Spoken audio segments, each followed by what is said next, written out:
Dvojica radnika na području Vranja u utorak su teško povređeni u nesreći na gradilištu u bugarskom gradu Vracu. Muškarac iz sela Mečkovac, lekari se bore za život i on je u komi.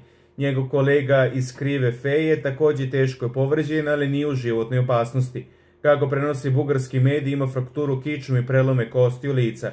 Hospitalizovan je na intenzivnoj nezi u Sofiji, dok je Darko zadobio više preloma i nalazio se u bolnici u Pirgovu. Načelnik uprave inspekcije rada u Vraci Rumen saopštio je da je tokom dosadašnjeg uviđaja utvrđen niz prekršaja i propusta koji se tiču bezbednosti na radu.